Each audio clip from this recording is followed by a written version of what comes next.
Y cuando el profesor dice, tenés que aprender esto que yo te digo y es hasta acá, de alguna manera le está limitando su capacidad de imaginar algo mejor y de ponerse a estudiar y a estudiar, a estudiar hasta superar a su docente. Sino decir que hay un tren que sigue avanzando y que nosotros ya nos bajamos hace rato. Esos gurises están callados, ya aprendieron a quedarse calladitos y estar sentaditos, pero son gente.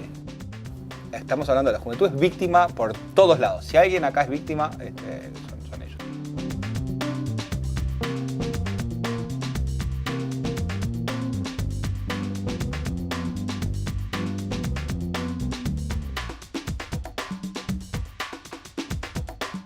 ¿Cuáles dirían que son las claves para mejorar la educación en Uruguay?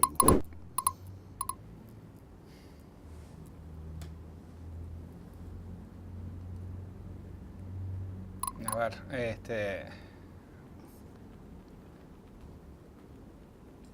bueno, primero aceptar la realidad, ¿no? O sea, me parece. O sea, los datos, ¿no? O sea, vos podés quejarte de que PISA es una cosa limitada o que tal estudio está limitado. Ahora, cuando todos los estudios te dan de que las cosas no van bien, empezar por eso. Y eso ya creo que es casi imposible, ¿no? O sea, pues un tema más dogmático, ¿no? Y no tiene que ver necesariamente con partidos, por más que los distintos partidos digan distintas cosas. Creo que es más una cosa de pueblo chico, de país chico, de quedar en evidencia cuando estás haciendo algo espectacularmente mal y en particular con niños, ¿no? O sea, que lo hace particularmente delicado, ¿no? Si vos fueras un cirujano infantil y se te mueren el 90% de los niños, y lo más probable que uno querría creer que no trabajarías más, ¿no?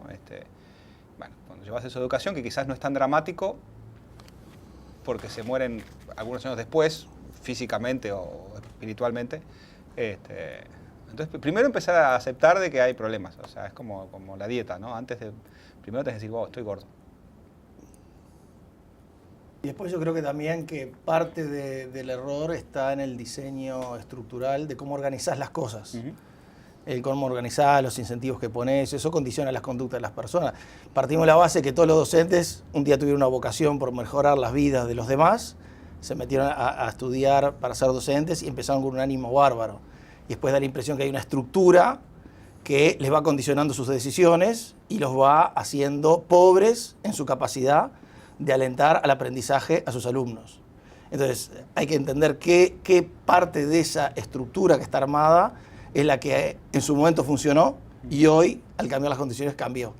Yo me acuerdo hace unos años hace 2 años, vino un investigador holandés que dirige la tesis de un uruguayo en economía, pero aplicada a los sistemas educativos. Y vino por Los Pinos, también fue por una escuela pública que nos queda muy cerquita. Justo estaba el director y estaba la inspectora. Y en la charla le pregunta a la inspectora, dígame una cosa, acá el director ¿tiene libertad para elegir los docentes que van a trabajar con él? Y la directora le dijo, no, de ninguna manera. Acá respetamos los derechos humanos. Porque como bien nos enseñó Varela, que lo tenía atrás, y al pobre Varela le encajan todo lo que se les ocurre, ¿no? Como ya no puedo hablar, todo lo dijo Varela.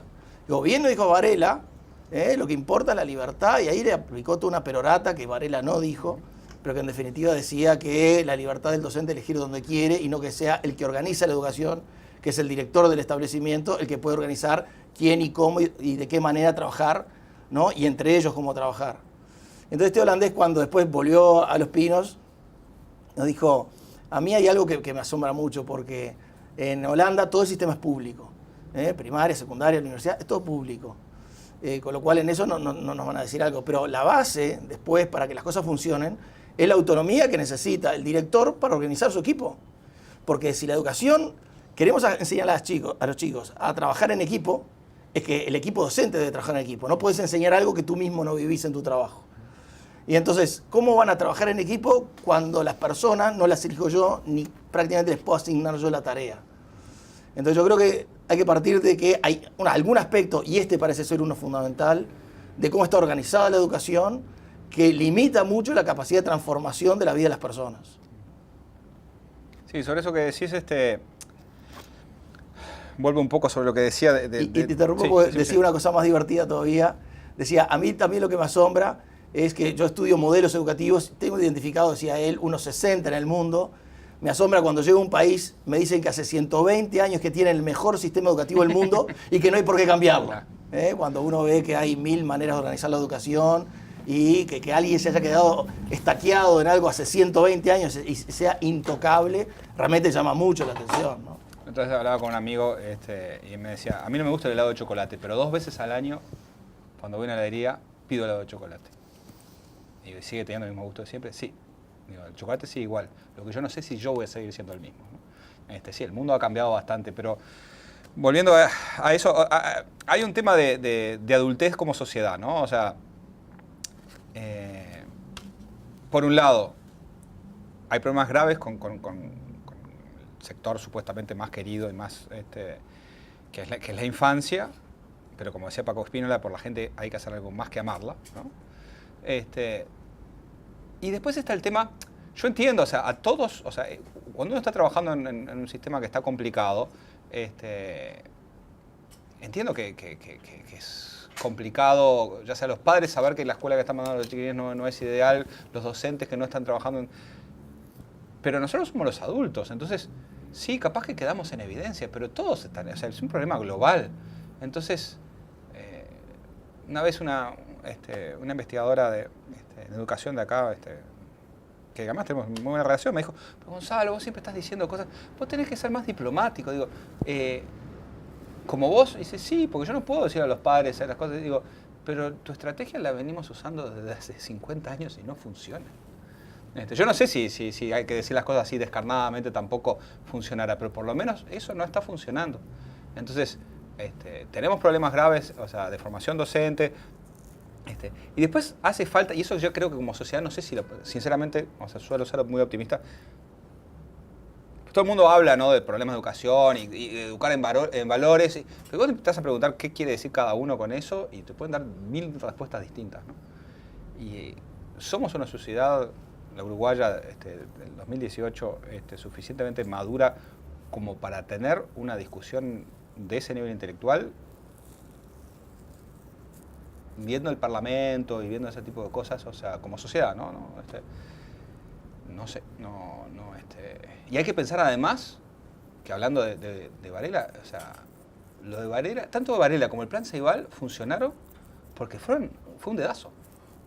O sea, si no lo seguiríamos discutiendo. Varela trabajó con un dictador y el Plan Ceibal, cuando se anunció, dijeron, no, esto es un disparate. O sea, pero Vázquez insistió y se hizo porque bajó la línea. Somos ingobernables los uruguayos y capaz que en ese tipo de cosas sí, no sé. Sí, en eso de cómo organizarse también, yo creo que, digamos, la educación está armada según los intereses de los trabajadores. Es decir, que es increíble, es como un sector de la actividad que se organiza no en función de la necesidad que tiene alguien y entonces le vamos a brindar un servicio atendiendo esa necesidad según él la necesita, sino nosotros queremos trabajar de esto y nos queda cómodo organizarnos de esta manera. Por ejemplo, 14 causales para faltar sin que se te descuente el sueldo. Nos queda cómodo, lo conseguimos, pero una vez que la gente que está en los sindicatos lo consiguió y pasa a ser autoridad y se da cuenta que eso provoca un daño grande y un perjuicio de faltas y de desatención de los alumnos, de desmotivación, dicen, no, pero esto es la manera que nosotros hemos elegido, que nos queda bien trabajar ahora. Ahora porque seamos autoridad de la educación no lo vamos a cambiar.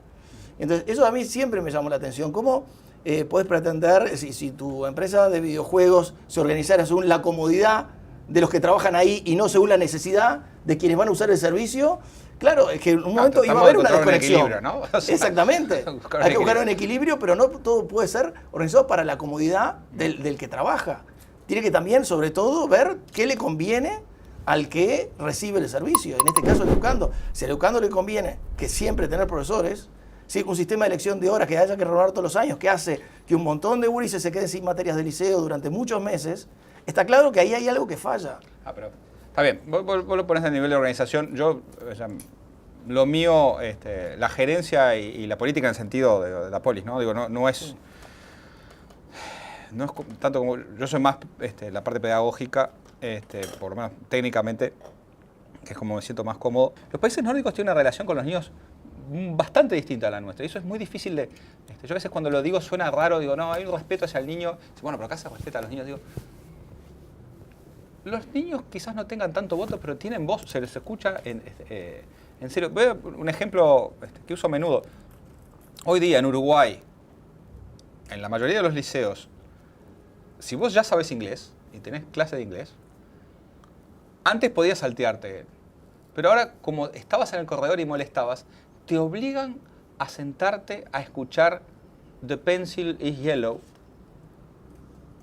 Ni en Guantánamo hacen esas cosas. O sea, imagínese la peor reunión de trabajo de tu vida y que te obliguen a quedarte cuando vos... Es algo que ya se resolvió y tienes que seguirlo discutiendo. Es surrealista. Entonces, nadie está diciendo, vos, a ver, hay niños que están sufriendo, y no uso la palabra sufrir a la ligera, ¿no?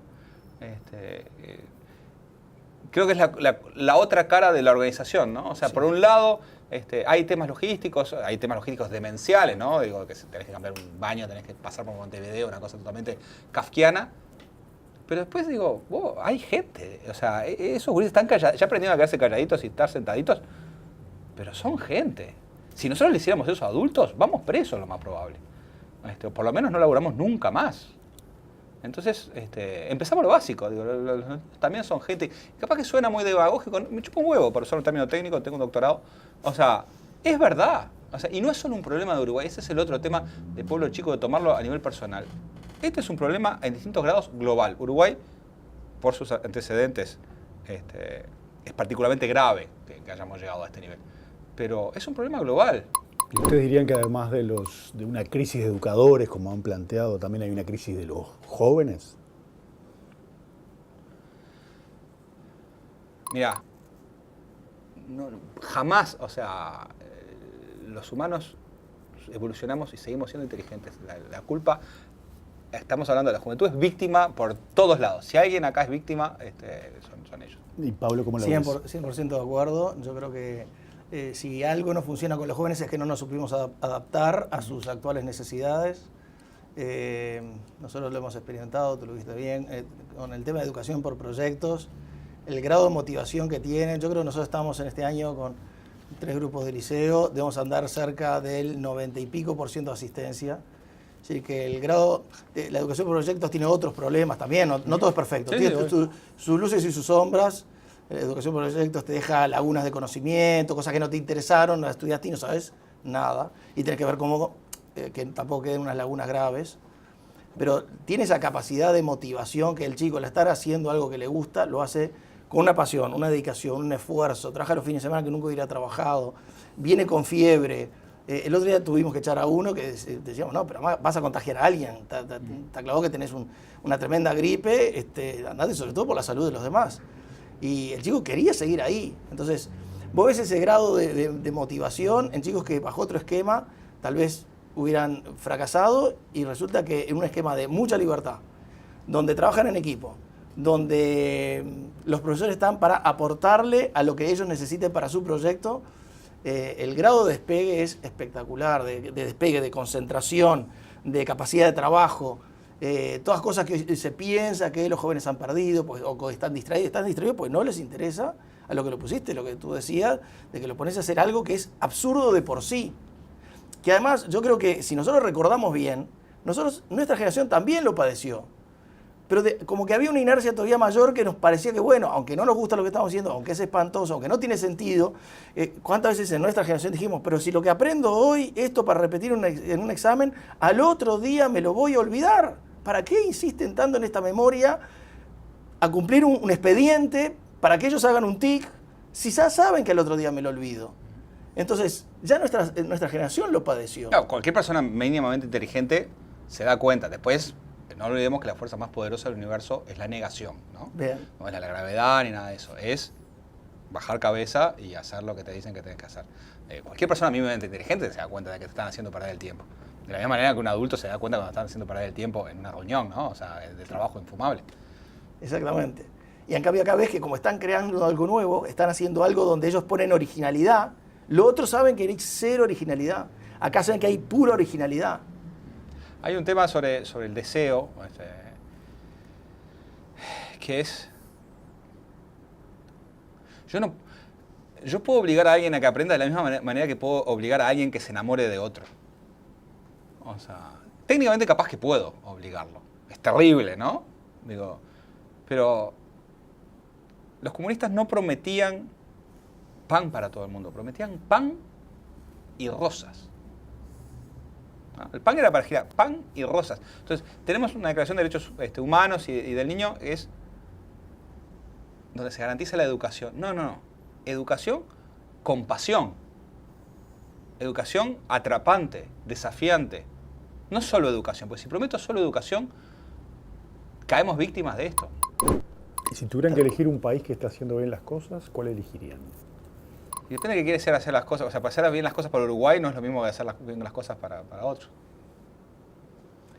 Juntos hemos tenido experiencia de Finlandia como una fuente de experiencias espectaculares. A mí uno de los aspectos que más me gustó es el tema de la autonomía que generan en el chico. Lo que te dicen es, hay que prepararnos para los trabajos que se vienen. Entonces, el día de mañana, este alumno que tenés acá, esta chica, va a trabajar en un cowork, va a ir con su laptop, ¿y quién le va a decir lo que tiene que hacer? Nadie. Solo va a partir de sus pasiones, lo que a ella le guste. Bueno, eso, enseñarle a desarrollarlo desde chiquito. No esperes, entonces no puede ser que lo tengas un sistema educativo que piensa que está produciendo, está bajo relación de dependencia y observación, un docente en la clase. Sino que, y haciendo lo que le dijeron que haga. Déjalo que haga lo que quiera, en un ambiente incluso que participe, que vaya, que cuente con el apoyo del docente, pero que también esté en espacios donde no hay nadie gobernando, donde se genera un mínimo caos, donde hay libertad absoluta.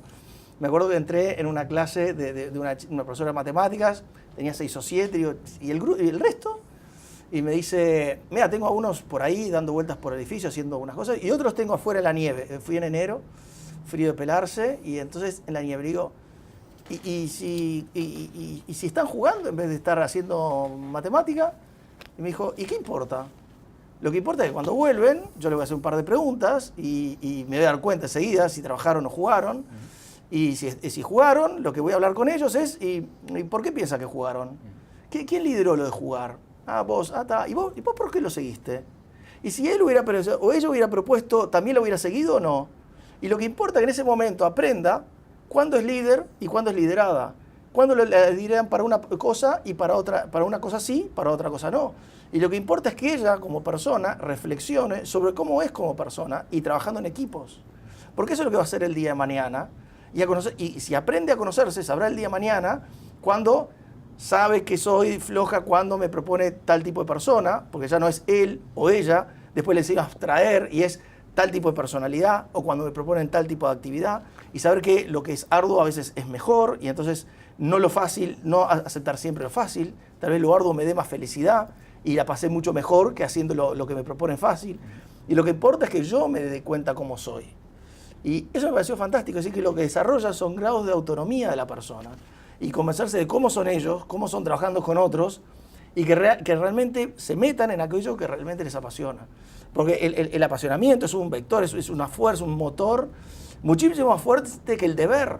En general nosotros nos basamos mucho en que aprendan por el deber de cumplir, por sacarse una nota, por dejar contentos a papá y mamá, por creerme el mejor de la clase. Es decir, que una especie de deber ser que nos hemos puesto parece que creímos que era la manera de empujar a la gente a dar su máximo. Y con el tiempo, y esta gente lo ha desarrollado mucho, se han dado cuenta que no, que cuando vos das más libertad, la gente hace las cosas por pasión, es que va a lograr el máximo. Y otra cosa que me cambió mis esquemas, cuando decían que no calificaban a los alumnos, no hacían grados para decir, este es el 1, el 2, el 3 y el 4. Y entonces explicaban, cuando tú ranqueás a los alumnos por grados de aprendizaje, estás usando una herramienta que le da un plus de esfuerzo, hace dar un plus de esfuerzo a los que van en el 4, el 5, el 6 porque quieren ser el 1, el 2 y el 3. A esa gente es verdad, sacas un plus de ellos, un esfuerzo adicional que tal vez no hubieras sacado si no los ranqueabas. El problema es que de mitad de tabla para abajo se te desengancha un pueblo. Y entonces ahí el beneficio mínimo extra de que estos que son buenos hagan un esfuerzo adicional no compensa que la gente que está de mitad de la tabla para abajo porque se siente que no están rindiendo o en el ranking no siendo favorecidos, entonces ¿sabes qué? No hago ningún esfuerzo o hago todavía menos esfuerzo del que iba a hacer. Y entonces dicen, una cosa no compensa a la otra, no vale la pena, no te aporta tanto. Y entonces se basan sobre todo en que cada uno descubra qué es lo que más lo motiva. Y eso a mí, la verdad, que de las cosas que vi en Finlandia, esa fue de las que más me ayudó a pensar cómo hacer para que los chicos saquen su máximo potencial, que desarrollen todo lo que puedan.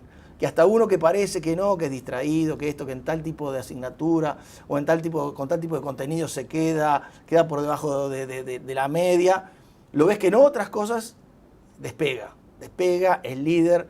El otro día que vos fuiste con el tema de los cohetes me decía, no, pero es que viste que le dije el cohete, en varios de los profesores lo quieren matar porque no les rinde nada, porque no les da bolilla. Y lo que le decíamos es, pero vos viste todo lo que está aprendiendo con esto. Es brutal lo que está aprendiendo. Sí, no, y hacia dónde va y todo lo que querés. quiere. Ahora estamos con lo que vos escribiste sobre los satélites. Estamos avanzando. Acá en Uruguay hay una fábrica de satélites, que es Satellogic, que está en Sudamérica. Y ya fue el equipo docente, yo también fui. Claro, ahora nos propusieron meter en uno de los slots de su satélite algún experimento nuestro, un circuito con conexiones. Ellos dicen, nuestros no van con antena, pero te ponemos una antena en satélite para que desde acá lo comanden y corran el experimento sencillo. Tiene que ser un circuito dentro de todo con un potencial de cosa simple, pero que ellos estén desde acá, desde una computadora, a través de una plataforma, controlando algún aspecto de una cosa que está pasando en el espacio. Es decir, que les explota la cabeza. Y hacia ahí es a donde vas, a que les explote la cabeza, a que no tengan límites, a que se propongan llegar al máximo. Hay otros chicos que les estamos enseñando chino, con una plataforma chilena, con 2 profesoras de chino. ¿Qué queremos? ¿Sacar por gente que no? Queremos que piensen que no tienen límites, que van a aprender chino algunos de ellos, y estas profesoras dicen, hay uno que creemos que va a llegar a poder ir a hacer la universidad en China, y nosotros lo vamos a ayudar.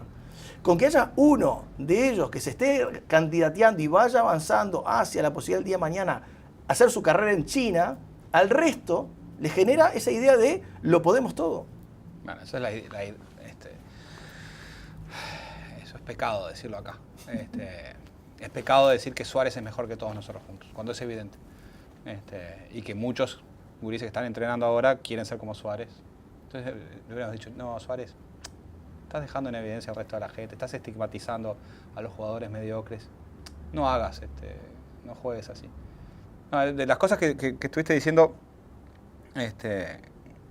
y la pregunta, ¿no? ¿Qué otros países? Bueno, hay cosas que se hacen en Uruguay, o sea, el gran problema, el tercermundismo no es poder hacer las cosas bien, sino hay un montón de cosas bien que se hacen en los países del tercer mundo, pero no nos desarrollamos porque no podemos sistematizarlas. Ese es el gran problema, ¿no? O sea, experiencias geniales hay en todas partes del mundo. Algunas son muy, muy, muy difíciles. Lo que vi a través de los cohetes, yo visito bastantes escuelas y me quedé en shock, porque no lo he visto en otras escuelas supuestamente mejores o en barrios más privilegiados. Pero después hay un tema de pragmatismo, ¿no? O sea, ¿qué países? Sí, Finlandia, o sea, yo trabajo con Finlandia y está buenísimo, pero se puede ir rescatando cosas de distintos lados, ¿no? Y hay un tema, el pragmatismo, ¿no? Y creo que eso es, volviendo al primer tema, ¿no? Sobre cuáles son los temas en Uruguay. Vos acabas de decir una cosa, o sea, vi tal cosa y me cambió los esquemas. Yo esa frase no la escucho a menudo en Uruguay. Y vos sos del Opus Dei, que en Uruguay es como si fueras la persona más conservadora del universo, y quizás en algunas cosas lo seas. Pero te cambió los esquemas y me estás hablando, o sea, de que viste algo, o sea, eso, gente supuestamente multiloca, con la bandera de Pablo Freire, no sé cuándo, está siendo partícipe del opuesto. Entonces ahí hay una disonancia cognitiva que yo ya ahora después ya la terminé aceptando, ¿no? Pero digo, cuando vos jugás a un cuadro de fútbol, no le preguntás qué grupo, qué helado le gusta, si le gustan los nenes o las nenas, si es de tal partido político, no sé qué. Jugás al fútbol. ¿Ah? Y si es una final del mundo. Imagínate si en la final, más allá de Tavares, los jugadores dijeron, no, pero mira, él, pasa que yo soy de Salto, de Paysandú, no me llevo bien, y entonces, por suerte son todos de Salto, no sé qué pensaban los sanduceros. Estamos hablando de cosas importantes, estamos hablando y si queda gente en evidencia, que quede gente en evidencia. O sea, no queremos, si hay un jugador que sea de Casal, por ejemplo, que es horrible, pero como Casal mueve sus hilos, está ahí, y queda en evidencia, que lo saquen, porque queremos ganar la Copa del Mundo. Bueno, queremos que los chiquilines no vivan y no quiero decir en cantequiriles, vivan en la miseria más inaceptable. Estamos hablando nuevamente de gente, ¿no? O sea, dice, ay, bueno, es muy fácil decir eso, no sé qué. No, o sea, pongámonos, focalizar y priorizar quiere decir dejar gente afuera. No hay recursos infinitos. Entonces, cuando vos tenés que priorizar, hay gente que va a quedar fuera, sin recursos, no sé qué. Bueno, si hay que priorizar la educación y hay que priorizar en la infancia, en la juventud, hay un montón de jubilados, de gente de mediana edad, incluso de jóvenes, que no van a tener cosas que ahora están teniendo. Es así, no hay para todos. ¿No? Esa ecuación, yo soy Fata Delgado y digo, quiero tocar en el Solís, te dicen que no, hago ruido y termino tocando en el Solís. Vamos a hacer peatonal toda la ciudad vieja. No, pero hay gente que tiene estacionamientos y se van a quedar sin trabajo si es todo peatonal. Bueno, entonces no lo hacemos. Algún orificio va a sangrar, para usar una terminología académica. ¿No? O sea, hay que hacer sacrificios. Y bueno, si no aceptamos eso como sociedad, o sea, quiere decir que nos da lo mismo que haya, más allá de la miseria, o sea, nos da lo mismo que nuestros hijos van a tener una vida peor o mucho peor que la de nuestra generación. ¿Cuáles son los elementos más deseducadores que ven? ¿Deseducadores? Deseducadores, sí. Que no educan. La repetición permanente de todo, el tener que repetir y repetir y repetir, para mí eso aniquila la capacidad de creación, aniquila la capacidad de pensar algo nuevo, de imaginarte una cosa distinta a la que te proponen. Cuando a vos te obligan a repetir, a mí me da la impresión que te ponen un techo. Inmediatamente, intelectualmente te pusieron tú tenés que llegar hasta acá, y te dicen hasta dónde tenés que llegar. Cuando yo capaz que como alumno, esa chica de 13, 14 años, es mucho mejor que su profesor. Y cuando el profesor dice, tenés que aprender esto que yo te digo y es hasta acá, de alguna manera le está limitando su capacidad de imaginar algo mejor y de ponerse a estudiar y a estudiar, a estudiar hasta superar a su docente. Entonces, esa tradición de repetición, de memorización, de solo saber lo que otro dice que tenés que saber, que además es una cosa limitada, es notable, sobre todo la educación secundaria uruguaya, tiene todas las materias y los años. ¿Y qué han hecho? Agarran este conocimiento, ¿dónde va? Segundo de física, tercero de biología, para que como que todo esté cubierto y nos aseguramos que todo está sabido. Yo hice mi laburo, yo se lo enseñé, si él lo aprendió, el problema de él. Y lo cubrimos todo, cuando lo que importa es que sepa algunas cosas muy buenas y despertarle la pasión por aprender. Y después que tiene que aprender lo que quiera, no todos tenemos que saber todo. Tenemos que saber mucho de algo que nos apasione para dedicarnos, para ser felices haciéndolo, porque cuando hacemos algo además que nos sale bien, cada vez nos ponemos más contentos y cada vez lo hacemos más. Y cada vez nos sale mejor. Y vamos ahí sí, en ese campo, a hacer un aporte fundamental a la comunidad. Que se imaginen, chicos de Casaballe, que van a poner en órbita un satélite. Lo que importa no es el satélite, es que piensan que pueden con todo, que pueden hacer lo que se les ocurre. Y entonces que tocando la guitarra, si querés tocar la guitarra, vas a llegar a ser Mark Knopfler. Que vas a llegar a donde se te ocurra, que no hay límites, que vos tenés todo el potencial para ser una persona única en algún aspecto. ¿Y qué pasa con los niños que no llegan? Alguien que piense con los niños que no llegan. Los niños que no llegan van a llegar a más de lo que hubieran llegado. Sobre todo si permitimos que los excelentes tiren del carro y mejoren toda la sociedad. Porque los que tiran y elevan el potencial de la sociedad son estas personas medias únicas. Esos líderes únicos a los que culturalmente nos hemos dedicado a no despeguen, Él de lo que está hablando, estamos en el diario del País, ¿no? En la sala de reuniones donde la oligarquía decide todo. Él está hablando de elitismo, está haciendo un argumento. Este es el momento que ustedes, si realmente son compatriotas, patriotas, apagan el celular y no escuchan más porque las ideas peligrosas, mejor no escucharlas, ¿no? Estás hablando de elitismo, estás hablando nuevamente de que hay gente que hace las cosas de manera excepcional y o podemos negarlo o podemos incentivarlo para que los demás tengan un ejemplo, ¿no? Eso es una discusión que no es obvia, no es binaria. Yo qué sé, yo en algunas cosas estoy de acuerdo, en otras cosas no estoy de acuerdo. ¿Tenemos los huevos para discutirla como sociedad? Y replantearnos a nosotros mismos, cambiar los esquemas y decir, mira, siempre a nosotros nos pareció que lo mejor era distribuir lo mejor que pudiéramos los recursos, que además nunca lo pudimos hacer. O sea, una cosa es un discurso, pero la otra es lo que realmente logramos o lo que creemos que logramos. Y hablar de elitismo en Uruguay, ¿no? O sea, cuando supuestamente es la mesocracia, la medianía, el no sacar cabeza. Bueno, eso es una discusión. Yo no digo que tengas razón, yo digo que es suficientemente esencial como para discutir. No estoy diciendo que necesitamos grandes debates para hacer los cambios, sino decir que hay un tren que sigue avanzando y que nosotros ya nos bajamos hace rato.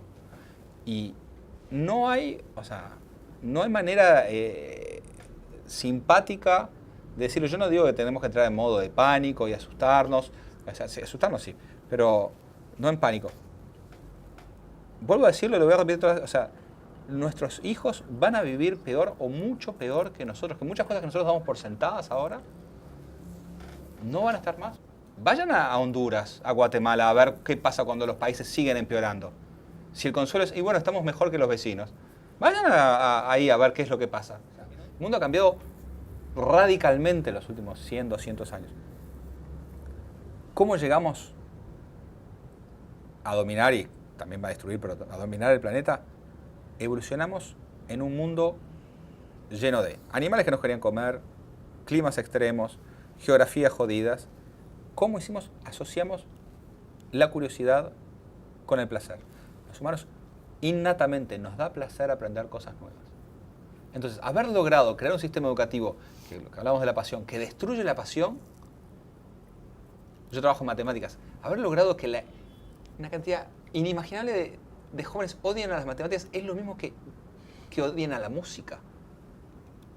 Si yo quisiera hacer un sistema así no me saldría bien. Es realmente enormemente perverso. Es de malo de dibujito animado. Entonces,